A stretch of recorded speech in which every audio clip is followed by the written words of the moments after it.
bergerak, buahnya bisa diambil, airnya bisa bergerak, di dalamnya ada makhluk hidup, burungnya bisa terbang, mataharinya bisa diistilahkan terbenam dan terbit, awannya bisa pindah-pindah, manusianya juga bisa jalan dan seterusnya. Bagaimana bisa kita berpikir teman-teman sekalian, ini hebat ya, ini luar biasa ya, kagum-kagum dengan orang yang hanya menciplak saja. Dan itu pun cuma sisa yang dijangkau oleh mata dia, sementara semuanya ini, yang lainnya belum dijangkau oleh mata dia, belum bisa dia gambar. Dan luar biasa tidak bisa bergerak, gambaran manusia, kok bisa? Kenapa dengan ciptaan Allah yang luas ini kita lupakan? Allah mengatakan, dialah yang telah menjadikan bumi buat kalian terhampar, langit itu sebagai bangunan, dan melukis kalian dengan sebaik-baiknya, warazaqakum minat thayyibat, dan telah memenuhi rezeki kalian dari hal-hal yang baik-baik. Allah suruh ambil yang baik-baik saja. Buah sedikit aja ada masalahnya, nggak usah dimakan, nggak apa-apa. Ambil yang bagus. Nanti akan kita jelaskan dalam poin-poin kiat-kiat mempertahankan rezeki. Tapi di sini Allah SWT menyuruh kita mengambil yang baik-baik saja. Sudah melukis kita dengan sebaik-baiknya. Bagaimana teman-teman sekalian, Anda tidak bisa melihat keajaiban Allah di diri kita sendiri. Alis ini dari mana bisa tumbuh bulu di sini, kemudian jaraknya tepat, ada hidung di tengah-tengahnya, ada mata, gitu kan, ada bulu matanya, dan seterusnya.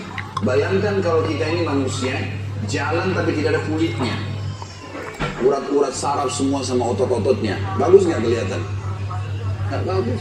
Allah datangkan cuma kulit, datangkan bulu sedikit, kasih warna, udah bagus. Allah mengatakan, wasawwarakum fa'ahsana suwarakum.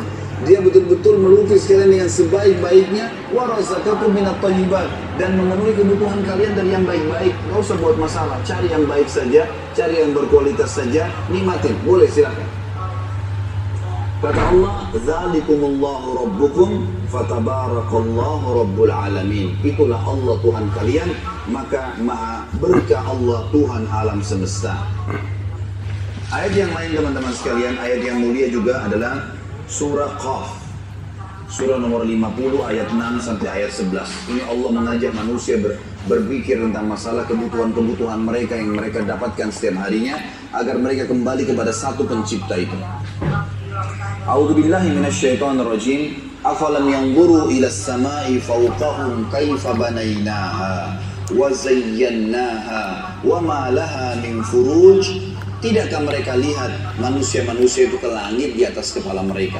Bagaimana kami ciptakan, bagaimana kami dirikan, kami bangun, bagaimana kami hiasi dengan miliaran bintang-bintang, dan mereka tidak menemukan sedikit pun celah kekurangannya.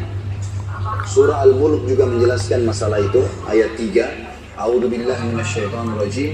Alladzi khalaqa sab'a samawatin tibaqa. Allah yang telah menciptakan 7 lapis langit yang bersusun, dan tadi sudah saya jelaskan bagaimana besarnya langit-langit itu, teman-teman sekalian. Lalu Allah mengatakan, "Ma tara fi khalqir rahmani min tafawut, marji'il basara hal tara min futur, thumma marji'il basara qarratayn yanqalib ilaikal basaru khasi'an wa huwa hasir." Kata Allah, coba kalian angkat pandangan mata kalian ke langit sana. Lihat baik-baik ke langit. Maka niscaya kalian akan turunkan pandangan mata kalian dalam kondisi inti, sementara kalian belum menemukan celah kekurangannya. Dan coba kata Allah, angkat sekali lagi lihat langit itu. Kemudian terus kamu mencari, coba cari celah kekurangannya. Niscaya kalian akan turunkan pandangan mata kalian dalam kondisi capek dan tidak menemukan sedikit pun dari celah kekurangan langit tersebut. Allah mengatakan wal arda madadnaha, dan bumi kami hamparkan sehingga bisa ditinggalin, dibangunin, diambil hasil tambangnya, dicocok tanamin. Wa alqaina fiha rawasiya, dan kami tancapkan di atasnya gunung-gunung. Wa ambatna fiha min kulli zawjin bahij, dan kami tumbuhkan di atas bumi itu ya semua yang berpasang-pasangan. Maksudnya di sini ada hewan-hewan melata, kayak manusia, hewan-hewan, tumbuh-tumbuhan, sehingga mereka bisa berkembang biak. Tabsiratan wa dzikra likulli abdin munib. Tabsirah itu sebagai ilmu pengetahuan, wa dzikra dan peringatan bagi hamba-hamba yang munib. Munib ini teman-teman sekalian cerdas, jeli. Allah menyebutkan masalah itu. Wa nazzalna minas sama'i ma'an mubaraka, dan kami turunkan dari langit air yang penuh dengan berkah, air hujan. Fa'ambatna bihi jannatin wa habbal hasid, yang kami tumbuhkan dengan air hujan itu kebun-kebun yang lebat, dan juga biji-bijian yang siap untuk menjadi pohon yang baru. Wan nakhla basiqatin laha tal'un nadid, dan kami juga tumbuhkan dengan air hujan pohon-pohon kurma yang memiliki mayang-mayang yang banyak. Saya perlu jelaskan karena teman-teman mungkin belum tahu pohon kurma. Di Timur Tengah sekarang, kalau orang itu mau dianggap kaya, dia harus punya pohon kurma, kebun kurma. Kalau hanya sekedar punya mobil mewah, rumah besar, itu masih biasa, masih banyak orang yang punya. Tapi kalau orang punya kebun kurma, ini luar biasa, karena satu pohon kurma itu umurnya panjang, bisa berumur seperti pohon kelapa, gitu kan. Dan punya mayangnya itu banyak kalau musim ya berbuah keluar, dan satu pohon itu kalau lagi padat itu bisa turun ya bisa sampai 1000 kilo kurma. Dan kurma ini ada 300 macam jumlahnya, dan ada yang kering ada yang basah. 90% kurma kering. Kurma kering teman-teman sekalian bisa bertahan sampai setahun 2 tahun gak rusak, gitu kan. Maka ini transaksi bisnis yang sangat menguntungkan, gitu kan. Karena buahnya kalau berbuah banyak bisa bertahan sampai tahunan gak rusak, gitu kan. Belum lagi dengan nutrisi-nutrisi ada di dalamnya. Maka Allah menyebutkan khusus masalah kurma. Dan coba lihat kurma bagaimana kami tumbuhkan, kata Allah. Kemudian ya keluar dari mayang-mayangnya buah-buah yang banyak. Kata Allah, rizqan lil ibad. Semua itu sebagai rezeki buat hamba-hamba. Wa ahyayna bihi baldatan maita, dan dengan air hujan juga kami hidupkan negeri yang sudah mati. Wa kadzalikal khuruj.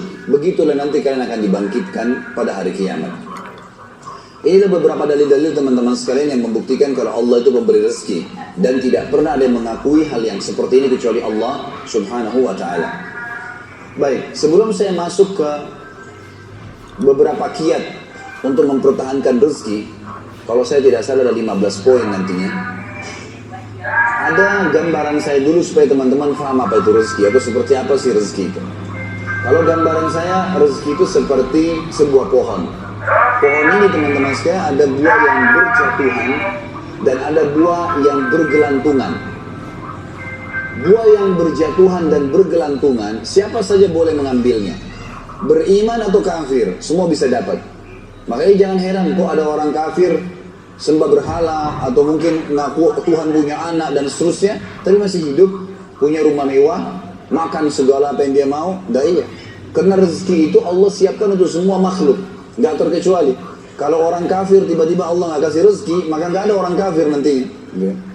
Emang Allah SWT menciptakan ya, semua itu untuk menguji mereka, melihat mereka mau menggunakan nggak potensi-potensi dalam diri mereka untuk beriman kepada Allah Subhanahu Wa Taala. Buah yang berjatuhan teman-teman sekalian, semua orang berusaha tidak berusaha akan dapat itu. Seperti misal segelas air ini, saya nggak pernah minta sama teman-teman panitia untuk disiapin, tapi disiapin buat saya. Kapan saya ambil pipetnya, kemudian saya lubangin, saya minum, maka ini jadi rezeki saya. Ini namanya rezeki mutlak. Kalau bahasa saya, rezeki mutlak. Ini saya tulis di tulisan saya, buah yang berjatuhan namanya rezeki mutlak. Buah yang bergelantungan namanya rezeki ikhtiar. Ini hanya untuk mudah difahamin saja ya. Ini konsep yang saya tulis sendiri sebenarnya untuk memahaminya. Rezeki yang berjatuhan namanya mutlak. Seseorang akan datang padanya. Kita lagi duduk, tiba-tiba tetangga antarin makanan. Lagi jalan sama teman, tiba-tiba ditraktir, gitu kan? Atau mungkin orang tua kita setengah mati banting tulang, tiba-tiba beliau meninggal, lalu kemudian kita dapat warisan. Namanya mutlak. Kalau ini teman-teman sekalian, kita mau nggak mau akan datang kepada kita. Dan ini masuk dalam makna hadis Nabi SAW yang berbunyi, tidak ada jiwa meninggal dunia kecuali akan dilengkapkan seluruh rezekinya. Ini maknanya. Karena ada hadis yang berbunyi begitu ya. Tidak ada jiwa yang meninggal dunia kecuali seluruh rezekinya akan diberikan kepadanya. Yang dimaksud adalah rezeki yang berjatuhan tadi. Juga ada hadis yang lain kata Nabi SAW, kalau seseorang lari dari rezekinya, seperti dia lari dari kematian, maka rezekinya akan mendatanginya sebagaimana mati mendatanginya. Ini namanya rezeki mutlak. Mau nggak mau datang kepada antum. Jadi kan, pasti datang. Ini kafir atau beriman. Tinggal yang kedua teman-teman, rezeki ikhtiar. Rezeki yang ada, buah tadi yang ada di atas pohon. Untuk mengambilnya kita butuh tangga. Kita butuh tangga, fasilitasnya. Fasilitas ini teman-teman sekalian, tangga ini adalah ilmu. Adalah ilmu. Ini sesuai mirip dengan perkataan Imam Syafi'i rahimahullah. Siapa yang ingin dunia, dia harus punya ilmunya. Siapa yang ingin akhirat, dia harus punya ilmunya. Siapa yang punya dua-dua, mau dua-dua dunia akhirat, dia juga harus punya ilmunya. Memang ilmu itu tangganya. Jadi siapapun yang punya ilmunya, dia pelajari bisnis tertentu misalnya. Dia pelajari misalnya masalah properti, masalah kuliner, masalah ini, masalah itu. Dipelajari sama dia, kemudian dia punya ilmunya, maka dia punya tangga. Dia akan naik ke atas. Dan pada saat dia naik ke atas pohon, dia bisa petik buah sebanyak mungkin, semau dia. Kenapa misalnya restoran-restoran besar dunia seperti KFC, McDonald dan seterusnya, ini bukan karena saya sebutkan namanya karena mau dipromosikan, tidak ada hubungannya. Tapi yang saya maksudkan adalah bagaimana bisa seseorang yang beragama Yahudi kufur kepada Nabi SAW, kufur kepada Allah, Allah pastikan kekafiran mereka, tapi bisa punya cabang sampai jutaan cabang, ribuan, ratusan ribu cabang seluruh dunia, karena dia punya ilmunya, dia pelajari ilmunya. Jadi orang kafir pun bisa dapat tuh, gitu kan? Bisa dapat. Jadi jangan heran teman-teman kenapa orang kafir bisa punya banyak usaha. Ya dia punya ilmu, kita belajarin. Makanya Allah berikan standar dalam masalah rezeki. Semua manusia punya dua mata, punya dua kaki, punya dua tangan. Waktunya sama 24 jam. Potensinya sama, kecuali yang lahir dalam keadaan cacat saja. Kalau enggak sama semua, gitu kan? Bedanya kita sama orang-orang yang sudah sukses, ya hanya sekedar ilmu pengetahuannya saja. Kalau ilmunya kita miliki dan kita coba kembangkan, maka akan terbuka itu. Hanya saja, teman-teman sekalian, beda antara, dan ini kalau rezeki ikhtiar terbuka, semua orang bisa mengumpulkan sebanyak mungkin. Tinggal bagaimana dia punya ilmu. Ilmunya tangga, dia naik ke atas. Begitu dia naik ke atas, dia ambil buah yang terdekat. Yang agak jauh dipakai jala sama dia. Tambah ilmu lagi, tambah fasilitas, tambah pengetahuan, kursus lagi, tambah keterampilan. Maka dia akan bisa mengambil sebanyak mungkin, tidak ada batasnya. Bedanya antara rezeki orang beriman dengan rezeki orang kafir di berkahnya. Ini bedanya di sini. Karena orang yang beriman hanya disuruh oleh Allah mengambil rezeki yang baik saja. Bahasa agamanya halal. Halal itu maksudnya yang dibolehkan oleh Allah dan ikut dengan thayyib, berkualitas. Jadi yang berjatuhan pun datang kepada kita makanan, ternyata tetangga berikan kepada kita dari uang haram misalnya, dari hasil zina, kita berhak untuk menolaknya. Sudah datang kepada kita, kita berhak menolaknya. Karena kita tahu ini nggak baik. Allah Subhanahu Wa Taala hanya mau kita memetik buah-buah yang berkualitas. Yang rusak jangan diambil. Minimal bonyok aja sedikit, ada ulatnya jangan diambil. Kalau orang kafir semuanya diambil. Mau busuk mau enggak semua diambil sama dia. Dia nggak mau tahu halal haram, nggak tahu. Ini contoh rasional memahami rezeki, gitu kan? Jadi ini kata kunci untuk